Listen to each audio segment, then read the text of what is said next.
Hello friends, जय हिंद। हम मध्यकालीन भारत का जो इतिहास है देख रहे थे। पिछले क्लास में हमने देखा अरबी आक्रमण, तुर्क आक्रमण, तुर्कों के भारत में विजय देखा। उनके तुर्कों के जो है भारत में आक्रमण करने के कारण को के बारे में देखा। उसके बाद जो है हमने गौरी के बारे में पढ़ा, महमूद गजनवी के बारे में पढ़ा, और आज मैंने बताया था सल्तनत काल के बारे में पढ़ेंगे। सल्तनत काल का जो है स्ट्रक्चर मैं बता देता हूं आपको।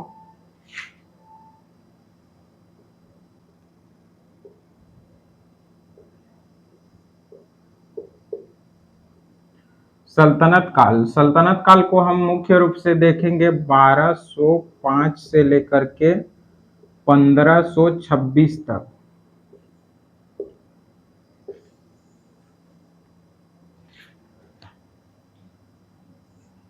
इसका हम पहले देखेंगे भूमिका या परिचय। उसके बाद देखेंगे सल्तनत काल को जो है जानने के स्रोत क्या क्या है।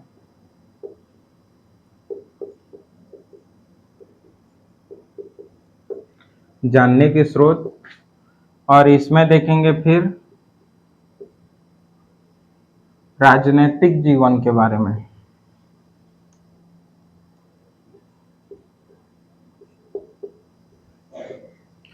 राजनीतिक जीवन में जो है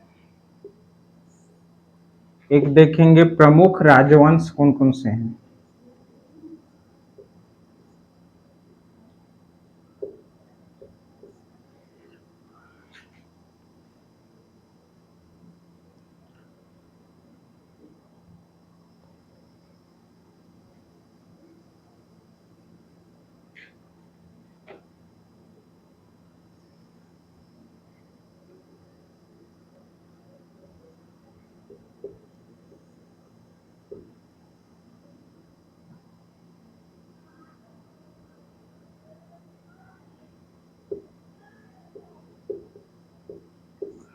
प्रमुख राजवंश कौन कौन से हैं और इनका जो है प्रशासनिक ढांचा।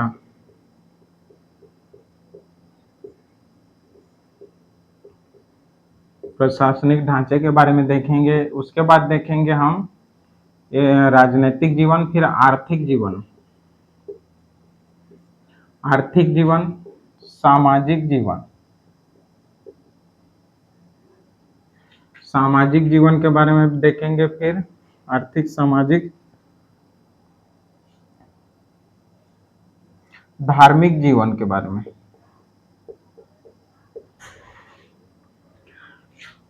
इतने हम यहाँ पर डिस्कस करेंगे।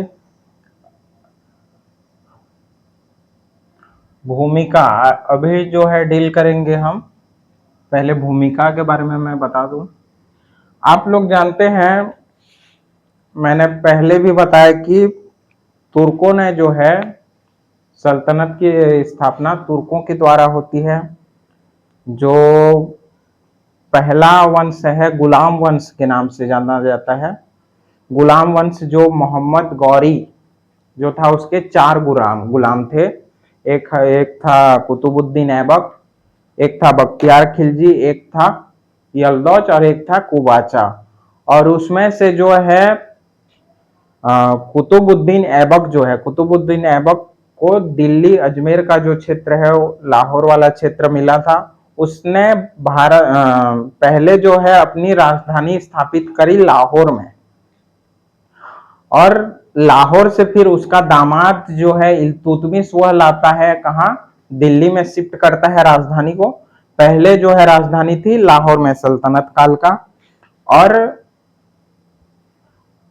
अब देखेंगे एक तो कुतुबुद्दीन ऐबक जो है गुलाम है, उसके बाद उसका जो है दामाद वह भी गुलाम है, इल्तुतमिश, गुलामों का गुलाम कहा जाता है उसे।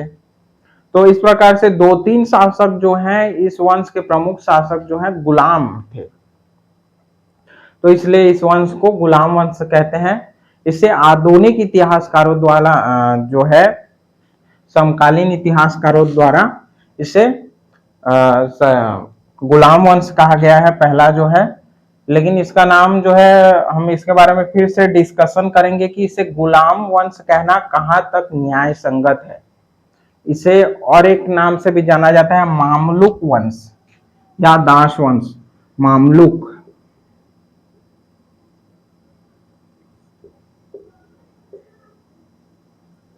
मामलुक वंश, गुलाम वंश, दास वंश ऐसे कहा जाता है इसका नाम जो है। दूसरा वंश आता है इसमें राजवंश में खिलजी। खिलजी वंश आता है, उसके बाद तुगलक,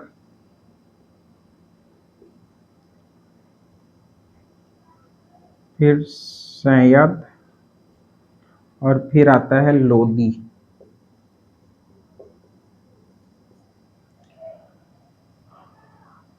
इसमें सल्तनत काल में मुख्य रूप से सल्तनत में जो है 5 वंशों का जो है जिक्र मिलता है हमें। इसके बारे में हम डिस्कस करेंगे। और सल्तनत जो है, सल्तनत नाम जो है लिया गया है सुल्तान से। और सुल्तान कौन है? एक प्रकार से खलीफा का अधीनस्थ राजा है। मैंने पहले भी बताया था कि खलीफा के अधीन में रहकर तुर्कों ने जो है साम्राज्य विस्तार करी और खलीफा के अधीन भी अधीन में रह करके ये जो है शासन चलाएंगे। तो सुल्तान को जो है कहा जाएगा एक प्रकार से अधीनस्थ राजा, खलीफा के अधीन। ये है सैद्धांतिक रूप से, लेकिन व्यवहारिक रूप से आप देखेंगे सुल्तान ही यहाँ इस क्षेत्र का कर्ता धर्ता सब कौन है? सुल्तान ही है। अब आगे चलकर जो है मुगल काल में देखेंगे, मुगलों ने जो है खलीफा की अधीनस्थता जो है स्वीकार नहीं करी थी उन्होंने, इसलिए उनके आगे जो है सुल्तान नहीं लगाया जाता मुगल काल में। हम उसको उसके बारे में मैं फिर बताऊंगा जब आएंगे हम। और अभी जो है हम देखेंगे भूमिका में उतना ही नोट कर लीजिए आप, काफी है उतना। उसके बाद इसके जानने के स्रोत के बारे में मैं बताऊंगा। इसको थोड़ा मिटा लेता हूं, आप स्क्रीनशॉट ले लीजिए या इसको नोट कर लीजिए। आप साथ साथ रनिंग नोट जब तक नहीं बनाएंगे आपका काम नहीं होने वाला, इसलिए आप इसको रनिंग नोट्स बनाइए और देख लीजिए। अभी जो है पहला पढ़ेंगे मामलुक वंश या गुलाम वंश के बारे में पढ़ेंगे। इसका जो है संस्थापक है कुतुबुद्दीन ऐबक।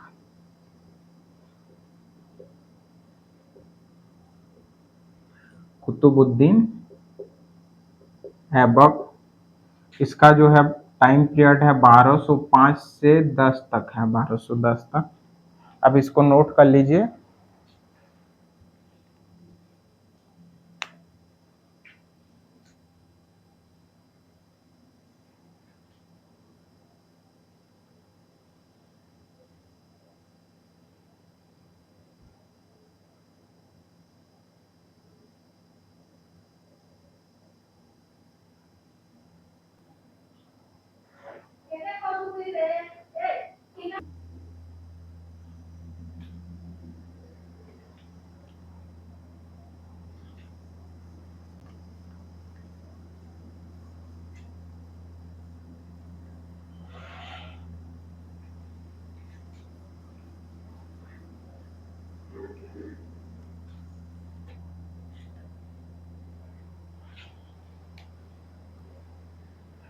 पहला हमने भूमिका परिचय जो है देख लिया। अब देखेंगे जानने का स्रोत।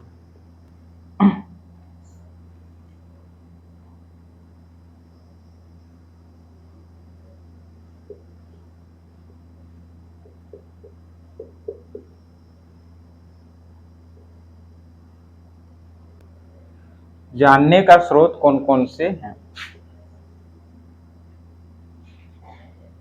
एक है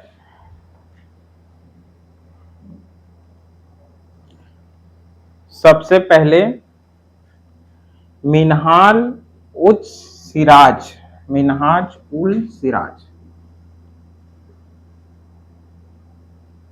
मिनहाज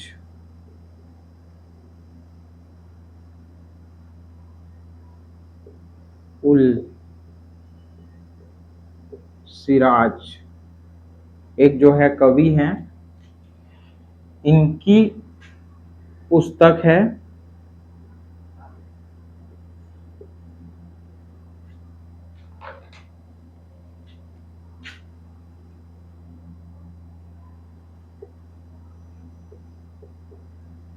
तबकात ए नाशरी, तबकात ए नाशरी। इसमें हम देखते हैं तो हमें इससे कहां से कहां तक का जो मिलता है स्रोत, इसमें मिलता है हमें मुख्य रूप से इस्लाम के उदय से,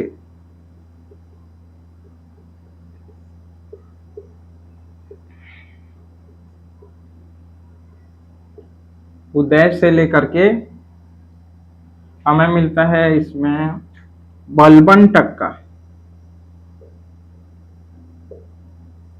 बलबन तक का जो टाइम है, इसमें टाइम पीरियड के बारे में ज्ञान मिलता है हमें इसमें।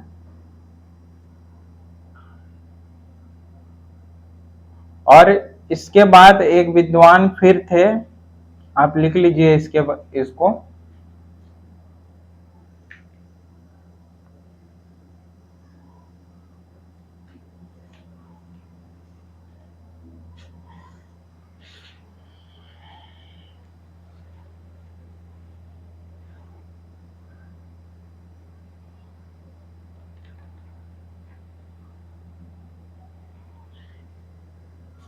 एक कवि थे हसन निजामी,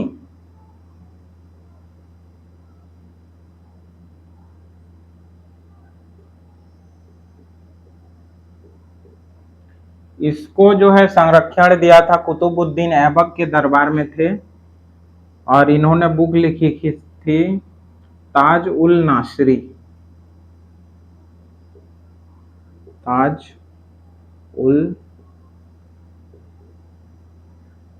नासरी।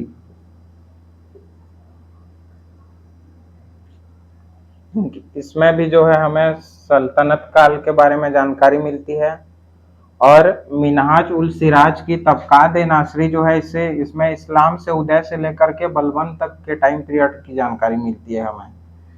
और एक कवि थे जिनका नाम था जियाउद्दीन बर्नी,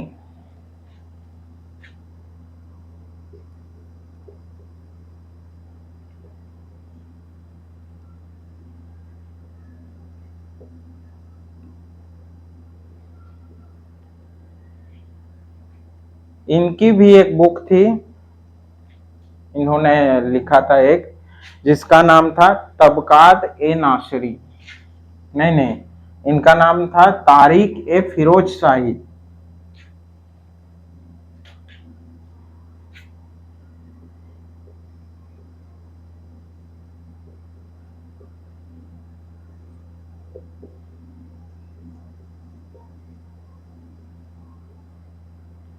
तारीख ए फिरोज शाही। इसमें जो है बलबन, तबकात ए नासरी में इस्लाम के उदय से लेकर के बलबन तक का टाइम है, बलबन से आगे, इससे जो है आगे की जानकारी मिलती है। और एक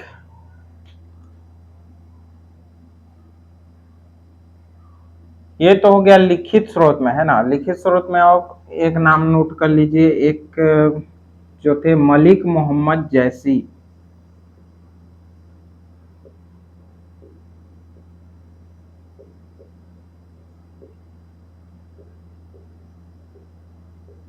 मलिक मोहम्मद जैसी, इनकी बुक है पद्मावत।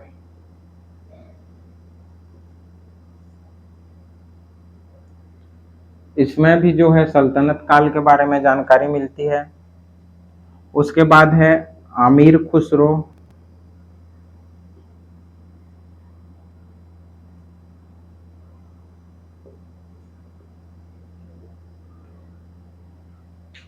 यहाँ से भी जो है हमें स्रोत मिलता है जानने के लिए। ये जो है लिखित स्रोत है।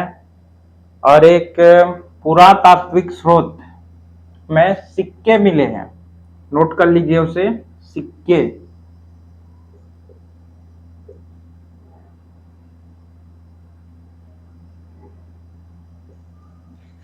ये जो है आएगा पुरातात्विक स्रोत में।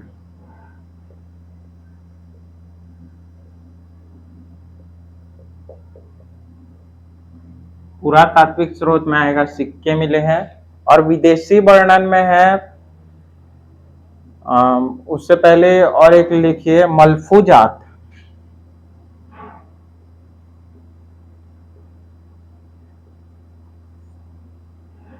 मलफूजात जो है ये जो सूफी संत हुआ करते थे, सूफी संतों का एक पत्राचार है।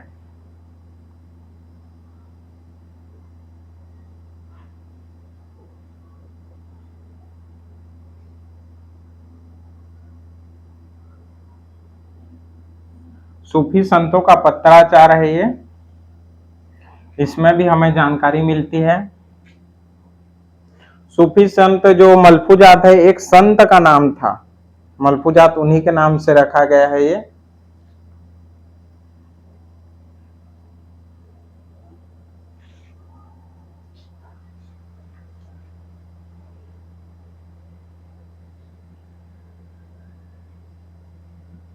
और अमीर खुसरो के में कर लीजिएगा खजान उल फुतूह।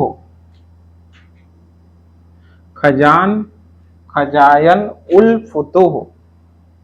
इसको नोट कर लीजिए, मैं मिटा रहा हूं इसको।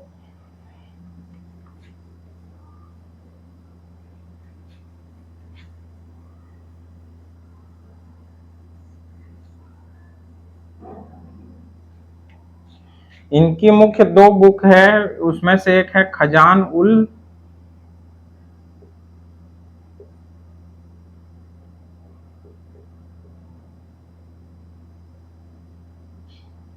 फुतूह। इसमें जो है अलाउद्दीन खिलजी, खिलजी डायनेस्टी के बारे में जो है अमीर खुसरो के माध्यम से मुख्य जानकारी मिलती है। खिलजी, ALK, अलाउद्दीन खिलजी के बारे में जो है जानकारी मिलती है। खजान उल फुतूह एक है।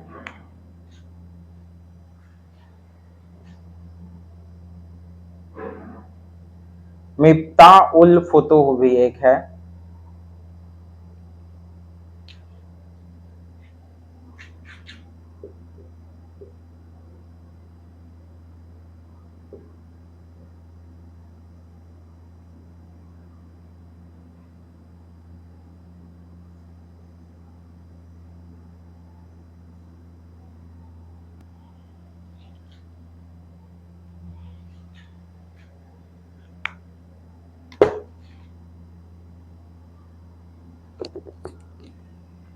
मिफ्ताह उल फुतूह, इसमें भी खिलजी डायनेस्टी के बारे में ही बताया है।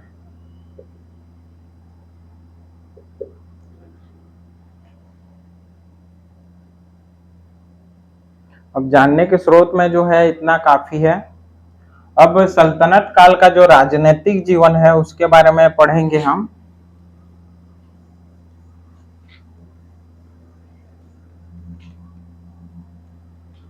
राजनीतिक जीवन जो है, राजनीतिक जीवन में पहला जो वंश है गुलाम वंश।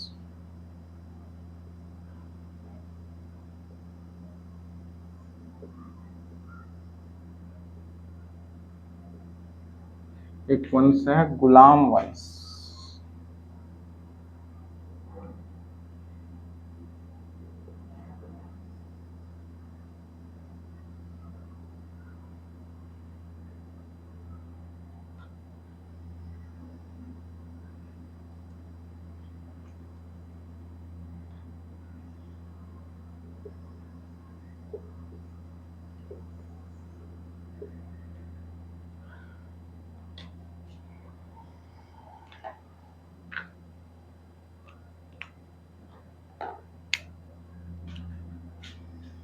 गुलाम वंश में मुख्य रूप से हम देखेंगे कुतुबुद्दीन ऐबक।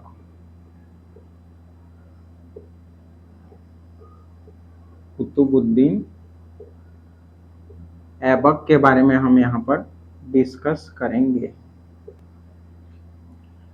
कुतुबुद्दीन ऐबक के बारे में आप जानते हैं, यह कौन है? गौरी का गुलाम है।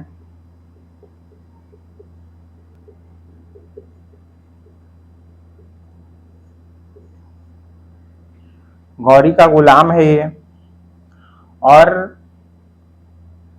इसके जीवन परिचय में लिखिएगा ये गुलाम है। उसके बाद जो है इसको, अब देखिए ये दिल्ली की गद्दी का जो है बागडोर आता है इसके हाथ में 1205 में, और 1210 में जो है इसकी मृत्यु हो जाती है चौहान खेलते समय। चौहान जो पोलो कहते हैं, घोड़े से गिर जाता है और इसकी मृत्यु हो जाती है।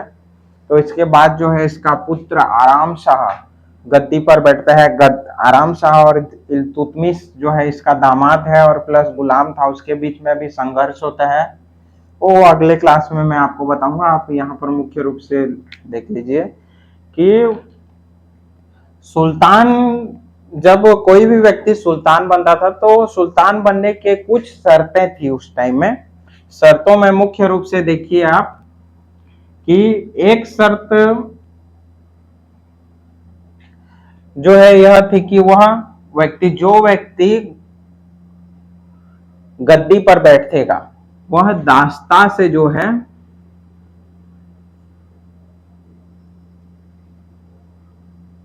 मुक्त हो। वह व्यक्ति दास्ता से मुक्त होना चाहिए, पहला।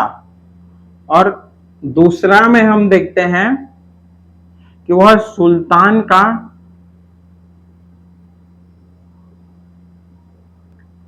पद धारण करे।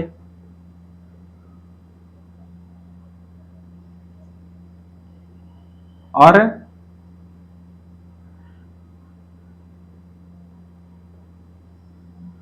सिंहासन पर बैठे। दूसरा जो है मोस्ट इंपॉर्टेंट है कि उस समय क्या था, कोई भी सुल्तान जो है खलीफा के अधीन था, अर्थात खलीफा से उसे प्रमाण पत्र प्राप्त करना होता था।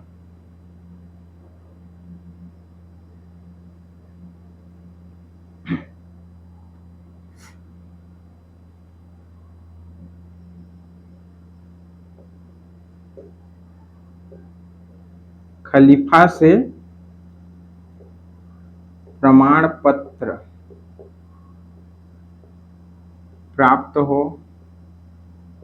और प्लस इसमें देखिए खलीफा से प्रमाण पत्र प्राप्त हो और उसके साथ में जो है एक विशेष प्रकार की पोशाक मिलती थी।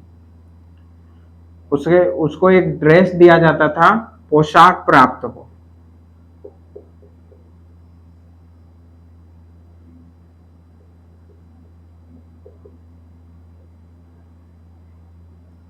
पोशाक जो है उसे प्राप्त होना चाहिए। और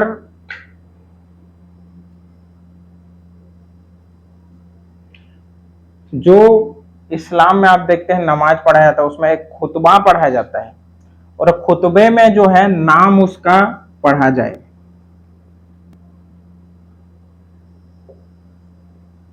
खुतबे में नाम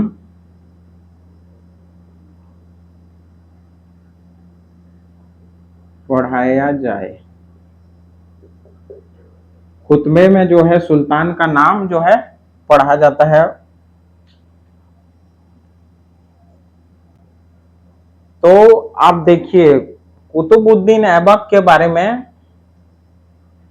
पहला तो है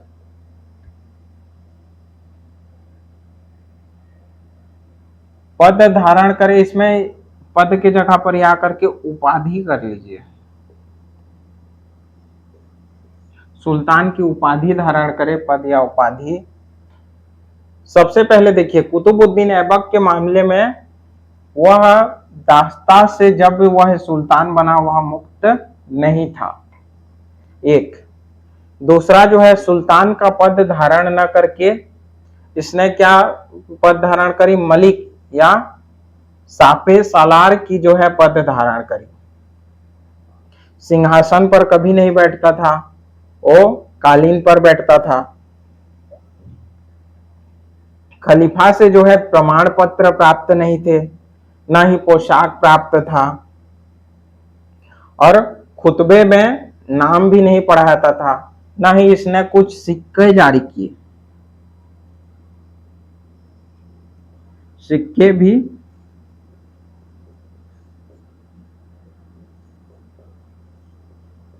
सिक्के भी जारी नहीं किया इसने। तो सुल्तान बनने की जो है कोई भी शर्त को जो है ये पूरा नहीं करता है।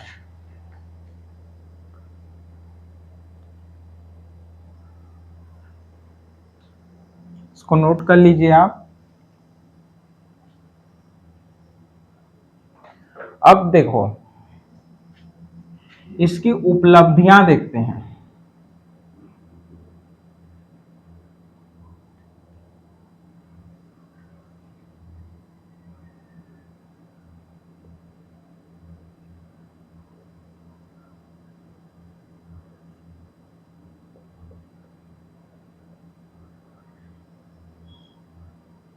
इसकी उपलब्धियां देखते हैं कि सुल्तान बनने के 2 साल बाद जो है इसे दास्ता से मुक्त कर दिया गया था।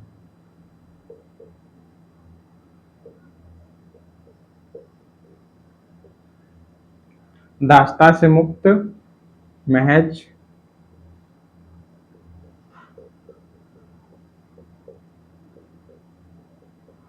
2 साल बाद। और इसे जो है कुरान खाक के नाम से जाना जाता है।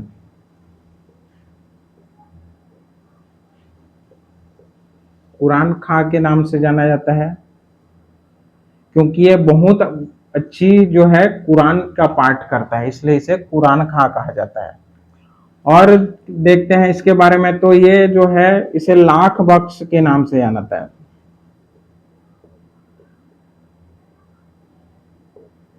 लाख बख्श के नाम से भी जाना जाता है क्योंकि ये बहुत बड़ी मात्रा में जो है लोगों को लाखों की संख्या में धन संपत्ति देता है, इसलिए इसे दान करता है, लाख बख्श कहते हैं। और इसने जो है कुव्वत उल इस्लाम मस्जिद की जो है निर्माण कराई इसकी उपलब्धियां में।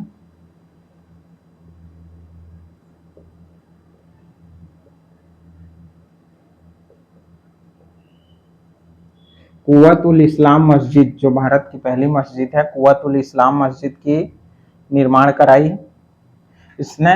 2.5 दिन का झोपड़ा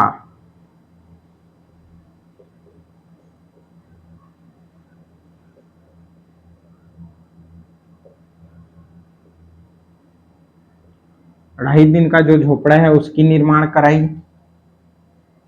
और कुतुब मीनार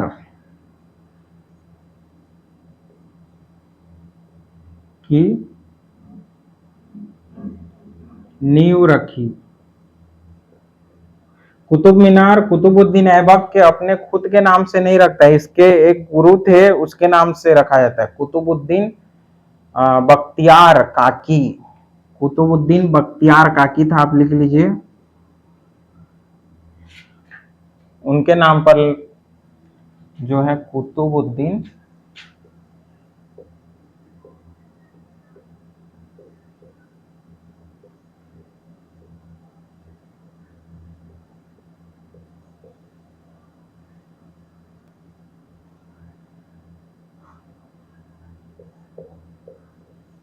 कुतुबुद्दीन बख्तियार काकी, इसके नाम पर इसने कुतुब मीनार की नींव रखी थी।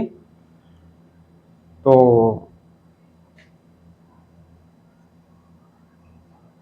इसको आप नोट कर लीजिए इतना को।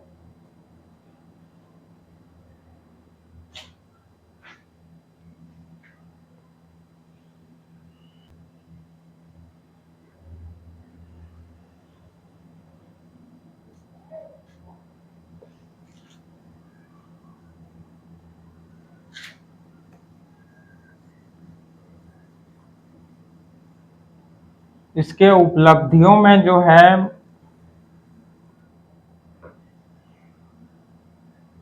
और देखिए कला साहित्य को जो है संरक्षण देता है ना। तो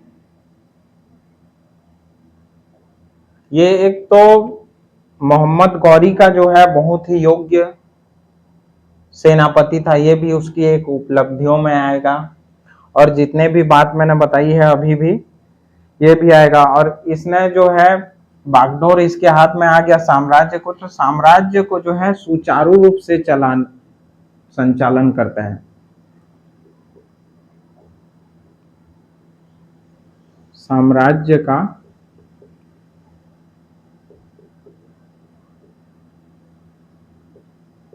सुचारू रूप से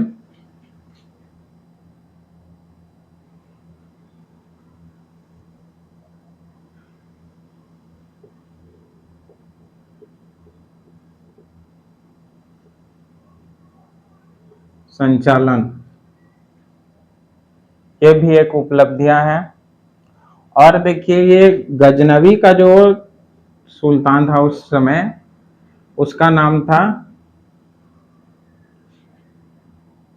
गजनवी का जो सुल्तान था उसकी एक पुत्री थी।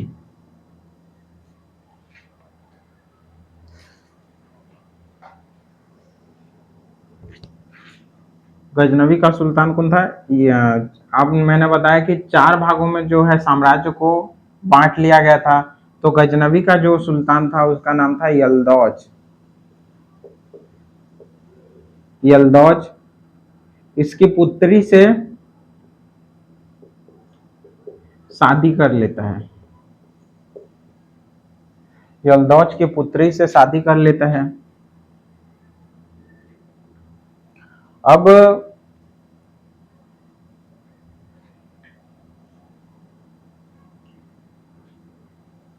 कला साहित्य को भी संरक्षण दिया। एक दरबारी कवि थे हसन निजामी,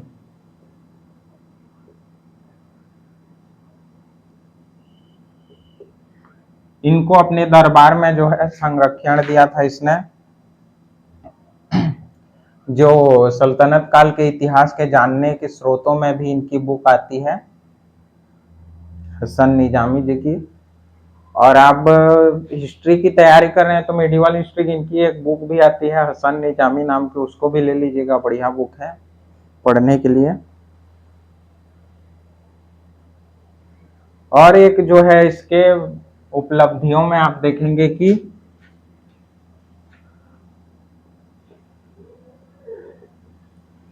कूटनीति द्वारा जो है उमराव का समर्थन, उमराव प्लस उमरा ही कर लीजिए अभी आप,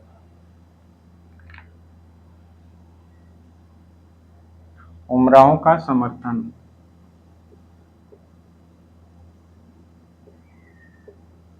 पिछले क्लास में मैंने बताया था उमरा और उलेमा के बारे में, आप देख लीजिएगा।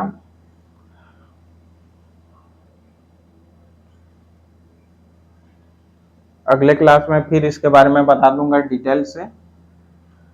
अब इसके बारे में इतना ही क्लास करेंगे आज, कुतुबुद्दीन ऐबक के बारे में। अगला जो है क्लास फिर इससे आगे का क्लास अगले में, मतलब आगे का लेक्चर जो है अगले क्लास में देखेंगे हम। धन्यवाद। चैनल को सब्सक्राइब करिए और कुछ डाउट होता है तो हमें बताइए, हम आपके डाउट को जो है सॉल्व आउट करेंगे। धन्यवाद।